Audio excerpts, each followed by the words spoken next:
नमस्कार, स्वागत छ पावर न्यूजमा। म प्रेम बानिया। दर्शकहरू, केही समय यता हामीले निरन्तर फलोअप गरिरहेको एउटा विषय जसमा पश्चिम तराईको नवलपरासीदेखि सुदूरपश्चिमाञ्चलको कञ्चनपुरसम्म बसोबास गरिरहेका थारू समुदायकै अस्तित्व र जीवनसँग जोडिएको छ।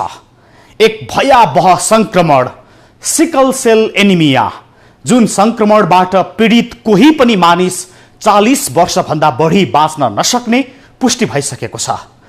यस्तो भयावह संक्रमणलाई सरकारले गरिरहेको गम्भीर बेवास्ताको क्षति निकै ठूलो हुन सक्ने खतरा देखिएको छ र सरकारले पीडितहरूलाई उपचारका लागि भनेर 1 लाख रुपैयाँ अनुदान दिने निर्णय गरे पनि सिकल सेल एनिमिया प्रभावितले यो सेवा अझै पाउन नसकेकामा बढेको आक्रोश र निकै तनावमा रहेका थारू समुदायको आवाज सहित प्रस्तुत छ फलोअप अङ्क। सेती अञ्चल अस्पतालको बेडमा उपचार गराइरहेका सिकल सेल एनिमिया पीडित बिरामीहरू हुन् उनीहरू। अहिले सेती अञ्चल अस्पतालले सिकल सेल एनिमिया पीडित बिरामीहरूका लागि छुट्टै काउन्सिलिङ सेन्टर नै बनाएर सेवा दिइरहेको भए पनि सरकारले दिने भनेको सेवा सुविधा नपाउँदा उनीहरू निकै दुखित छन्। सरकारले सिकल सेल एनिमिया प्रभावितको उपचारका लागि प्रति व्यक्ति 1 लाख रुपैयाँ अनुदान दिने निर्णय गरेको वर्ष दिन बित्नै लाग्दा समेत अहिलेसम्म सम्बन्धित कार्यालयहरूमा त्यो रकम पुग्न सकेको छैन। सिकल सेल एनिमियाबाट पीडितहरूले त्यो उपचार खर्च पाउन नसकेका हुन्। सरकारले नीति तथा कार्यक्रममा नै उल्लेख गरेर चालु आर्थिक वर्षको बजेट भाषणमै सिकल सेल प्रभावित व्यक्तिहरूको उपचार गर्ने घोषणा गरेको भए पनि बजेट निकासा नहुँदा उपचारमा समस्या भएको हो। सरकारले निर्देशनात्मक आदेश जारी गरेको स्वास्थ्य संस्थाबाट बजेट नआएपछि प्रभावितहरूले अनुदान पाउन नसकेका हुन्। सरकारले तराईका थारू समुदायमा मात्रै देखिएको वंशानुगत रोग सिकल सेल उपचारका लागि प्रभावितलाई 1 लाखसम्मको उपचार अनुदान दिने निर्णय गरेको थियो। सरकारले स्वास्थ्य मन्त्रालयबाट सिकल सेल एनिमियाबाट पीडित बिरामीहरूका लागि 1 लाख रुपैयाँसम्मको औषधि गर्नुपर्ने निर्देशन पाएको सेती अञ्चल अस्पतालले अहिलेसम्म 9 महिला र 24 पुरुष गरी 34 बिरामीको उपचारका लागि स्वास्थ्य सेवा विभाग व्यवस्थापन महाशाखामा सिफारिस गरे पनि बजेट आएको छैन। महिला 9 र पुरुष 25 गरी जम्मा 34 जना सिकल सेल लागेका बिरामीहरूको सिफारिस गरेर पठाएका छौँ। जुन सिफारिस जिल्लामा एउटा सिफारिस समिति छ, श्रीमान प्रमुख जिल्ला अधिकारीज्यूको अध्यक्षतामा त्यो बस्छ, जस अन्तर्गत हाम्रो त्यो समितिमा हुनुहुन्छ पर्जीय को अध्यक्षतामा बस्छ पर्जीयज्यूको र स्थानीय विकास अधिकारीज्यू सदस्य, मेसु अञ्चल अस्पताल सदस्य, प्रमुख क्लिनिका प्रमुख सदस्य, अधिकृत स्तरको कर्मचारी जिल्ला प्रशासन सदस्य, स्थानीय शान्ति समितिको संयोजक सदस्य, स्थानीय शान्ति समितिको महिला सदस्य र जिल्ला जनस्वास्थ्य प्रमुख सदस्य सचिव रहने प्रावधान अन्तर्गत रहेर नै हामीले जम्मा 34 जनाको अहिलेसम्म सिफारिस गरेका छौँ।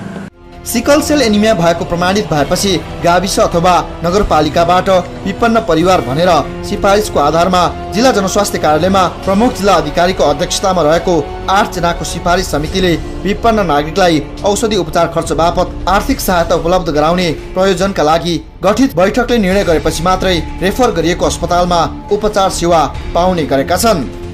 जिल्ला जनस्वास्थ्य कार्यालय कैलालीमा सिकल सेल एनिमिया रोगका फोकल पर्सन कुम्भराज शर्माले अहिलेसम्म बजेटको व्यवस्थापन नभएको तर आउने आश्वासन दिइरहेका छन्। त्यो परिपत्र मैले त अहिलेसम्म पाएको छैन सर। अब पुग्नुपर्ने हो या बाटैमा आउँदै होला या नपाएर हो। अहिलेसम्म हामीले निःशुल्क सबैलाई गरिदिने भन्ने त्यस्तो त हामीले पाएका छैनौँ। न कि त्यहाँबाट सिकल सेल लागेर आएका मान्छेलाई हामीले नगरेको पनि अहिलेसम्म कुनैलाई हामीले सिफारिस नगरेको पनि प्रमाण छैन सर। बिरामीको उपचार त सर अब रेफरल अस्पतालहरूमा हो। रेफरल अस्पतालले अझै पहल गर्नुभयो भने उहाँहरूले सायद यो नेपाल सरकारको प्राथमिकतामा परेको कार्यक्रम हो। यो अर्थ मन्त्रालयबाट बजेटको प्रक्रिया अलिकति केही अब अलिकति झन्झटिलो भएकोले आउँछ, यो पक्कै पनि आउँछ। यो सायद आइपुग्छ सर। यो सबैले अब निःशुल्क उपचार पाउनुपर्छ भन्ने नेपाल सरकारको त अब यो प्राथमिकतामा परेको कार्यक्रम भएकोले आउँछ सर, बजेटहरू आउँछ। जिल्ला जनस्वास्थ्य कार्यालयबाट अनुदानका लागि 34 जनाले सिफारिस लगे पनि सेती अञ्चल अस्पतालले कैलालीमा अहिलेसम्म 60 जना प्रभावित भेटिएको तथ्याङ्क पेश गरेको छ। अस्पतालको तथ्याङ्कमा अहिले 60 जना सबैलाई स्वास्थ्य सम्बन्धी काउन्सिलिङ गरिरहेको छ। सरकारले निःशुल्क औषधि उपचार गर्ने भनेपछि बिरामीहरू आउने क्रम बढेको सेती अञ्चल अस्पतालका मेडिकल वार्ड प्रमुख तथा sickle cell focal person Yashoda Dhakal बताउँछिन्। बिरामीहरू त हामी 70 सालदेखि रेकर्ड राख्न सुरु गरेका थियौँ सिकल सेलको बिरामीहरूको। अनि अब यो गत 71 सालदेखि चाहिँ हामीले डकुमेन्टेसन गरेर काउन्सिलिङ पनि सुरु गरेका छौँ। बिरामीहरू आइराखेका छन्, उनीहरूलाई हामीले व्यक्तिको परिवार र बिरामी आफूलाई राखेर छुट्टै काउन्सिलिङ गर्छौँ। हामीले रोगको कतिलाई त थाहै छैन, कति डायग्नोस भएर पहिलेदेखि बसिरहेको घरमा यतिकै थन्केर बसेको पनि छन्। अनि कतिजना चाहिँ नयाँ भर्खर थाहा भएर हामी कहाँ अस्पतालमा आएको बिरामीहरू भर्खर पत्ता लागेको पनि छ। अब उनीहरूलाई हामीले रोगको बारेमा बताउँछौँ, अनि बिरामीले के गर्नुपर्छ, उसले लगाउनु पर्ने भ्याक्सिनको बारेमा काउन्सिलिङ गर्छु, म्यारिटल काउन्सिलिङ गर्छु, जेनेटिक काउन्सिलिङ गर्छु। अनि यो विषयमा चाहिँ काउन्सिलिङ गर्छु। बिरामीहरू चाहिँ अब यङ एजको भनौँ न, त्यस्तै अहिले नयाँ बिरामीहरू 20 पुरानो बच्चादेखि लिएर 25-30 वर्षसम्मको उमेरकै हुनुहुन्छ। 30 वर्षसम्मको चाहिँ बिरामीहरू, कोही अलिकति पहिलादेखि समस्या भएको अब भइराखेकोहरू 2-4 जना हुनुहुन्छ। बाँकी सबै बिरामीहरू त सानै उमेरको 25-30 वर्षभन्दा अगाडिकै हुन्छ। सरकारले सिकल सेल एनिमियाका बिरामीहरूको उपचार निःशुल्क गर्ने भनेपछि अहिलेसम्म रेफर अस्पतालमा सिकल सेल एनिमिया हो वा होइन बिरामीको परीक्षण गर्ने प्रयोगशाला नहुँदा कठिनाई भएको छ। सरकारले केन्द्रीय प्रयोगशालालाई सेती अञ्चल अस्पतालमा प्रयोगशाला स्थापनार्थका लागि पत्राचार गरेको भए पनि त्यो अझै कार्यान्वयन नभएको सेती अञ्चल अस्पतालका वरिष्ठ फिजिसियन डाक्टर सुबेश राज कायस्थ बताउँछन्। अब प्रयोगशालाको व्यवस्था सम्बन्धी अब यो यकिन गर्ने हेमोग्लोबिन इलेक्ट्रोफोरेसिस हो, त्यसको अहिलेसम्म अब यो हस्पिटलमा व्यवस्था छैन। अब हामीले चाहिँ निकट भविष्यमा सेती अञ्चल अस्पताल क्षेत्रीय प्रयोगशालाको रूपमा चाहिँ परिणत गर्दैछन् र नेपाल सरकारलाई चाहिँ हामीले यो विषयमा चाहिँ केन्द्रीय प्रयोगशालालाई हामीले प्रस्ताव गरेका छौँ। यो भेगमा चाहिँ सिकल सेल एनिमियाका रोगीहरू धेरै भएकोले यो हेमोग्लोबिन इलेक्ट्रोफोरेसिस परीक्षण चाहिँ यो हस्पिटलमा त्यो क्षेत्रीय प्रयोगशाला स्थापना गर्दाखेरि त्यो सेवा चाहिँ दिनुपर्छ भन्ने हामीले प्रस्ताव चाहिँ राखेका छौँ। अहिले अब पेसेन्टहरू चाहिँ बढिरहेको छ। नेपाल सरकारले जब सिकल सेल एनिमियाका पेसेन्टहरूलाई राहत दिने घोषणा गर्यो, धेरै रोगीहरू हाम्रो सम्पर्कमा आइरहेका छन् र हामीले त्यसअनुसार रोगीको उपचारमा पनि केही परिवर्तनहरू गरेका छौँ। रोगीलाई चाहिने चाहिँ जुन औषधिहरू हो लगायत उसलाई चाहिने चाहिँ भ्याक्सिनेसनहरू, ती भ्याक्सिनेसनहरू हामीले प्रोभाइड गरिरहेका छौँ अहिलेलाई। र सेती अञ्चल अस्पतालको तर्फबाट हामीले गर्ने भनेको आएको रोगीहरूलाई उचित परामर्श दिने, आएको रोगीहरूलाई चाहिँ अब उपचारको व्यवस्था गरिरहेका छौँ हामीले र भ्याक्सिनेसन प्रोग्राम चाहिँ सबैलाई हामीले गरिरहेका छौँ। सरकारले बजेटमै घोषणा गरेको रकम नपाउँदा पीडितहरूले गुनासो गर्ने गरेको डाक्टर कायस्थले बताए। उपचारको घोषणा गरे पश्चात चाहिँ अब रोगीको सङ्ख्या अवश्य पनि बढेको छ हामी कहाँ, तर अहिलेसम्म उनीहरूले चाहिँ पैसा नपाएको गुनासो हामीले पनि गरेका छ। सरकारले नीति तथा कार्यक्रममा समेत प्राथमिकतामा राखेको सिकल सेल एनिमियाका बिरामीहरूले पाउने उपचार रकम अहिलेसम्म नपाएको बारे सिफारिस समितिका अध्यक्ष तथा प्रमुख जिल्लाधिकारी महादेव पन्थ भन्छन्। त्यस्तो गुनासो हामीसँग आइपुगेको छैन।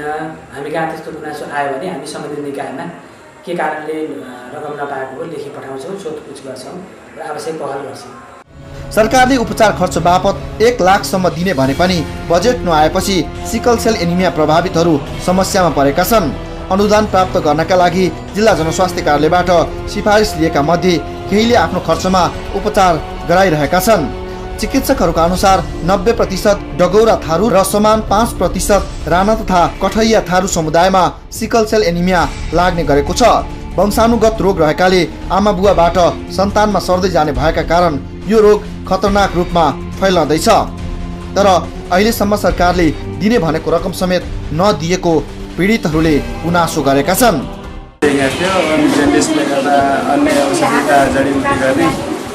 घरेलु औषधि धेरै गरे, त्यसपछि धेरै औषधि लोड कम भएर यहाँ भर्ना गराएको।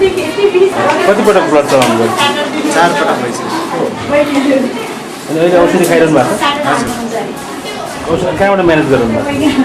अहिले औषधि समर मेडिकलबाट लिइरहेको छ। निःशुल्क औषधि दिने भन्ने छ होइन, पाउनु भएको छ कि छैन? अहिलेसम्म त पाएको छैन।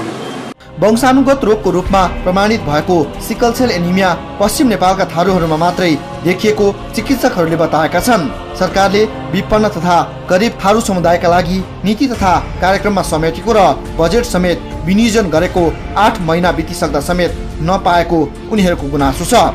अनुदान दिनका लागि सरकारले प्रक्रिया समेत आरम्भ नगर्दा स्थानीय थारू समुदाय दुःख र आक्रोश पोखिरहेको छ। शरीरमा रगतको मात्रा कम भएपछि लाग्ने र यो वंशाणुगत संक्रमण भएको चिकित्सकहरूको धारणा छ। खास गरी आमाको गर्भबाटै बालबालिकालाई हुने सिकल सेल एनिमिया संक्रमण बढ्दै जाँदा जीवन र वंश नै नरहने अवस्थाको खतरा बढेको छ भन्छन् पीडितहरू। जुन विषयमा देशको स्वास्थ्य मन्त्रालयले गरेको निर्णय नै कार्यान्वयन नभएबाट उनीहरू झन विचलित भएका छन्। आखिर देशको एउटा समुदाय नै पीडित भएको यो मामिलामा सरकार किन कमजोर रूप प्रदर्शन गरिरहेको छ? यस बारेको सामग्री सहित आउँछौं, तर एकैछिनको विश्रामपछि।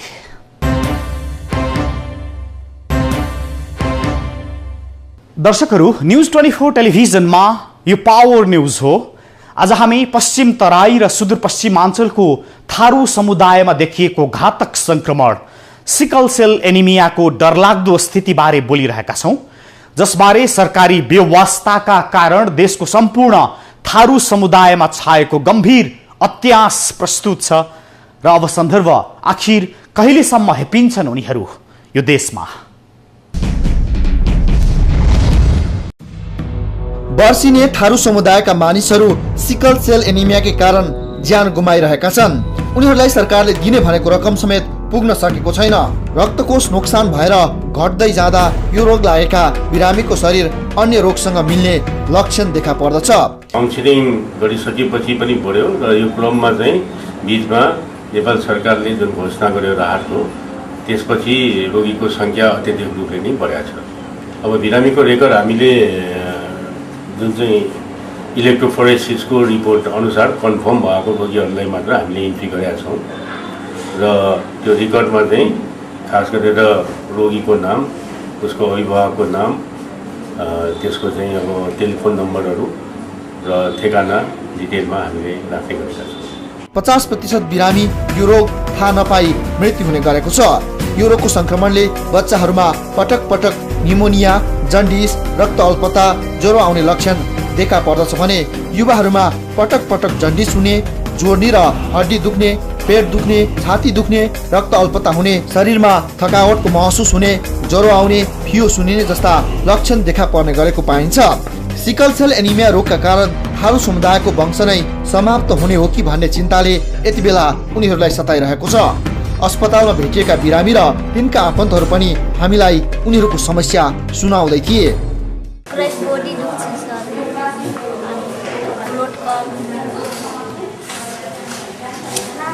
कहिलेदेखि हुन थाल्यो यस्तो?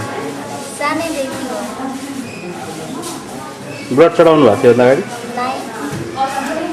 यसको सानैदेखि हात खुट्टा पुरै जिउ दुख्ने, हड्डी गरी छ, कहिले डस्सा दुखे जस्तो, कहिले हड्डी पुरै दुख्ने, अनि रगत पनि कम हुन्छ यसको। त्यही समस्या सधैँभरि देखा पर्छ। कमजोरीको कारणले कताको दुख्यो भने ऊ पनि आउँछ सर यसको।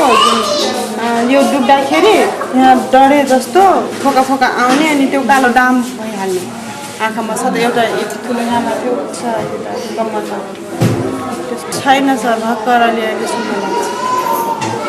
पहिला त थिएन, आज हिजोदेखि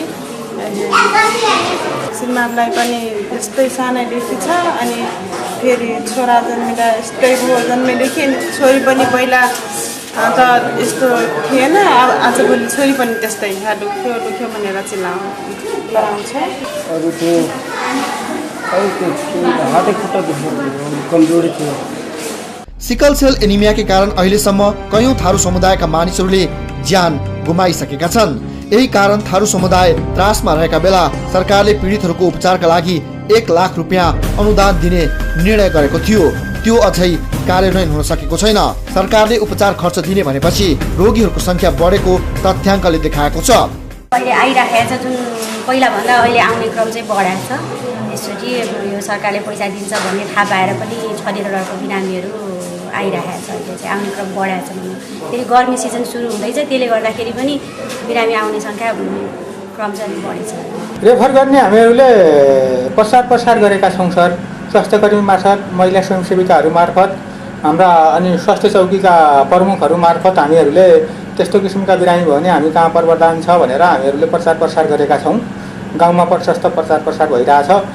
जस अन्तर्गत परार सालमा हामीले 112 जना गरेका थियौँ जम्मा उपचार भने है यी प्राथमिकतामा परेका रोगहरूको। पोहोर साल हामीले 338 जनाको गऱ्यौँ। अहिले बढ्दो ट्रेन्डमा छ। अहिले त्योभन्दा पनि बढी अहिले भइसकेको छ, त्योभन्दा पनि बढी। त्यसैले यी विभिन्न सिकल सेल एनिमियादेखि लिएर प्राथमिकतामा परेका रोगीहरूको अहिले बढ्ने क्रम ट्रेन्ड बढ्दो क्रममा देखिएको छ।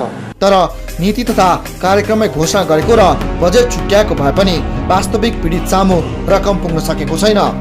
रोगीहरूका लागि उपचार गर्न रकमको आवश्यकता छ, तर बजेट भाषण भएको 8 महिनासम्म पनि पीडितहरूले उपचार रकम पाउन सकिरहेका छैनन्, जसबाट उनीहरू निराश छन्।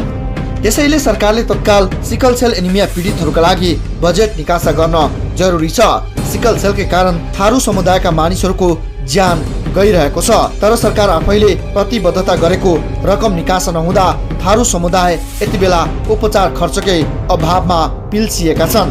त्यसैले थारू समुदायले यति बेला आफूलाई हेपिएको महसुस गर्न थालेका छन्। त्यसैले सरकार थारू समुदायप्रति जिम्मेवार भएर सरकारको नीति तथा कार्यक्रममा समेटिएको र बजेट समेत विनियोजन भएको सिकल सेल एनिमिया बारे गम्भीर हुन जरुरी छ। रोगको उपचार र रोगको कारण खोज्न सरकार गम्भीर हुनुपर्छ। दर्शकहरू, थारू समुदायका सदस्यलाई मात्रै लागेको यो संक्रमणका कारण आफ्नो वंश नै नरहने हो कि भन्ने भय छ त्यसतिर। वंशाणुगत पाइएको यो संक्रमणबाट तिनलाई बचाउनका लागि सरकारले दिने भनेको राहत तत्कालै पुगोस् र तिनको जीवन अनि पुस्ताकै भविष्य सुरक्षित गर्न सरकार सक्रिय होस् भन्न खातिर बोलेका हौं हामीले, र हामी यस विषयको नियमित फलोअपमा छौं। यति आजलाई चाहिँ कैलालीमा टिभी जर्नलिस्ट दीपक उपाध्यायलाई धन्यवाद र आजलाई हामीलाई बिदा दिनुहोस्। नमस्ते।